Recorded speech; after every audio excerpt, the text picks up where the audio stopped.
Hello again and welcome to another edition of Southern Country. Hi, I'm Herb Southern and welcome to the show, my friends. Today we're in Harrisburg, Pennsylvania. It's a Horse World Expo. There's a lot going on here, and Stephanie, you're the editor of the Pennsylvania Equestrian. Correct. And I do publicity for Horse World Expo also. What can we expect to see? Well, Horse World Expo is all about horses, obviously. There's 25 acres here under one roof at the Farm Show Complex, and it's filled with horses and horse stuff. We bring in the best clinicians and horse trainers from all over the country. They teach classes all day long about how to work with your horse and make it a better horse and train it to be a better horse. At night there's a show called Theater Equus, which features the best equestrian performers from all over the country. And it's 2 hours of family fun, music, theater, lights. It's great. And the neat thing is that you can watch these guys perform at night and then come to the expo during the day and hear them talk about how they train their horses to do these amazing things. And then there are also 450 vendors in there where you can buy everything from a 60-cent hoof pick to a $60,000 horse trailer. Pauline, welcome to the show. Well, thank you, Herb. It's a pleasure to be here, and I'm looking forward to walking around and maybe taking in a training demo. Elizabeth, welcome to the show. Always a pleasure. And I'm hoping that finally someone can clear up my confusion between the difference of straw and hay. I think that can be done here. Hay! Hay is for horses. I'm sitting on a couple of bales of hay, and, you know, I'm just thinking to myself, there's a lot to know about hay. Have you ever stopped to think about hay? And here to tell us more about hay is David. Hey, David, come talk to us about hay. I sure will. Okay, what you're sitting on there is a bale of Timothy hay. That's primarily the hay of choice for most horse owners today. We also have a mixed hay. It's a Timothy and alfalfa mix. There's also an orchard and alfalfa mix and a straight alfalfa. In the nutrition that is needed for a horse, somewhere between 8 and 14% protein. Your bale that you're sitting on probably has close to 9% protein. A mixed hay will probably run between 11 and 14%, and alfalfa will generally run anywhere from 14 to 18% protein. Did you know that 90% of the horse's nutrition should come from hay? A horse has an enlarged cecum, and it needs hay to make that activate. Otherwise, a horse's intestinal tract will not function properly, and he can have an upset stomach. Where are you located? We're located near Allentown, Pennsylvania. Okay. And how large of a farm do you have? Well, we produce hay on 1,100 acres. We produce over 3,500 tons ourselves, and we do something that's kind of unique. We buy all of our hay or produce it in big bales, 700-800-pound bales. Hey, Dave, sorry to cut it short, but we're going to have to wrap this segment up. Okay. We've learned so much about hay just now, and I want to thank you so much for sharing all your knowledge with us. With every horse you have to feed, and we have two experts with us. Michelle, how you doing? Very well. Melinda? Doing good. All right. Michelle, talk to me about the different kinds of feed you have for your horses. Well, our company, as most companies will, offer a very wide variety of forms and protein levels. We've got pelleted feeds, we've got textured feeds, which typically have beet pulp in them. We also have sweet feeds, which are the oat and corn-based formulations that everybody knows so well. Molasses helps the horse eat the feed? Absolutely. Molasses not only increases palatability, but it keeps down the dust as well. When it comes to different horses, like colts up to the senior horses, what kind of feed is available for those horses, starting from the babies to the older ones? We have all types. Starting with the babies, you want a higher protein feed. Usually about 16% protein is what they need. As they get older, you're going to be reducing that protein.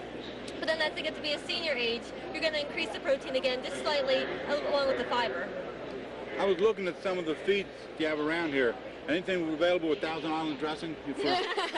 No, but some of them look pretty good if you just throw a little milk on for breakfast, you know. For breakfast cereal here for us? Exactly. Pretty much. Tell us what you have here with the hay. What's the purpose of the hay? These two products here are chopped forages. Really, it's western hay harvested at the peak of maturity, chopped up, sprayed with a little molasses, a little bit of oil to keep the dust down. What kind of hay is in there? Alfalfa, Timothy, what's in there? The one on the left is a grass forage. The one on the right is alfalfa. Okay. Thank you very much. Thank you. Thank you very much. Have a good farm show. If you have a horse, you got to move your horse. And we're going to learn from Gary the best way to move a horse and what kind of trailers are out there. Gary? Well, thank you. Nice to meet you and appreciate you inviting us to do this. We over here have the stock trailer, which is an entry-level trailer that you can move your cattle, your horses, your hay, your lawnmower, whatever you want to do. It's inexpensive. It's all aluminum. We've got it in steel as well. You know, there's a lot of multiples that you can do with that trailer as well. Mm-hmm. Tell us about some other kind of trailers. That's a basic model. This is a basic model here. Then we come over here. We have a 3-horse slant with a dressing room. You get it in 2, 3, 4, 5, whatever you want. If you got a little SUV vehicle, sports utility trailer, you know, it's kind of easy trailer to get around with. Doesn't take a lot of vehicle to get that. If somebody just starting off the first time, that's kind of the way to go. Or if they don't want to tie up the pickup truck, that's another good alternative way to go as well. Okay. Now tell us about the nice fancy trailers. You know, the kind you can sleep with your horse? Oh, they're really the deal now. Oh, now. They have a lot of advantage, okay? You know, a lot of people have to drive back to the motel after a show, or they're out here camping. They get done with the day of the riding their horse, and they can come sit back, get under the awning, take a shower. They have a refrigerator in them, the heat in them. They got their own bed in them, shower, toilet, sofa. Just kick back, really relax. You know, you can start with those light trucks from a half-ton pickup truck all the way up to your 1-ton dualies is what you can use. Okay. So just a little bit of everything what you want to do. Sounds good to me. You know what? I'm really looking forward to the day that I can take a trailer out and go out on a trail, because I really want to say what happens on a trail stays on a trail. Well, if you have a horse, you need a place to ride. And I have the perfect lady standing next to me. She's Gwen Wills, Trail Stewardship Program Director for the Pennsylvania Equine Council. Exactly. Talk to me about the trails in Pennsylvania, where people can ride, and what your program's all about. The trails in Pennsylvania, we do have a lot of beautiful trails here in Pennsylvania. I'm with the Pennsylvania Equine Council. We are a volunteer grassroots organization working to try to keep horses on the landscape, not only on the trails, but just even in the stables. We are concerned about regulations and laws that affect us as horse owners so that we can continue to keep people owning their horses and using them. My program, the Trail Stewardship Program, I'm the director of, but it's basically just the trail end of the Equine Council. What do we have behind us? Okay, behind us we have some pack horses that we are just demonstrating. There's 2 different kinds of pack saddles here. We have a Decker style saddle and a crossbuck style saddle. We also do packing trainings to teach people how to pack their horses, what equipment to buy, so that we can assist in hauling in gravel or trail maintenance equipment. You can go on the website if you are interested in trail information on how to keep your trails open. You can go to the trail button and look for Gwen Wills or GWWILLS at penswoods.net is my email. But if you email the Equine Council, you know, and get to the trails people, we will see what we can do to help you, even if you are in another state, not in Pennsylvania. Continued success with your program. Thank you.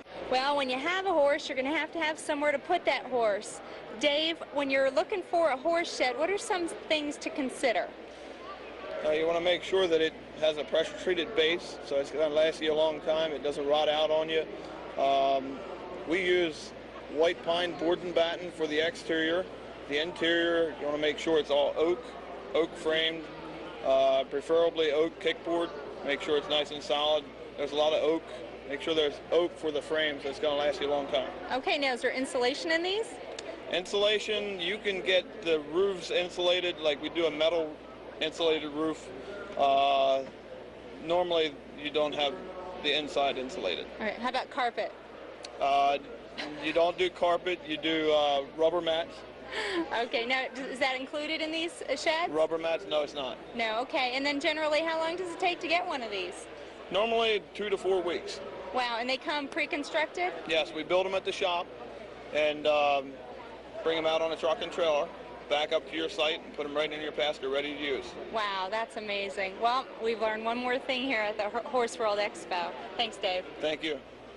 I just finished watching a very impressive class that Chris Grant gave, a presentation on lunge line. It was a lunge line class. And Chris, I have a couple questions about this class. First of all, at what age do you start lunging a horse? Well, you can really start at about any age. the particular horse that I had here, I started her as a yearling last summer, and we showed her in a few yearling lunge line classes last fall. You know, you can start them just about any time. You know, you can teach the older horses how to lunge as well. So, okay. Well, I have a 9-year-old horse, and I'm still lunging my 9-year-old, but I'm still learning a lot. And after watching your presentation, I learned so much.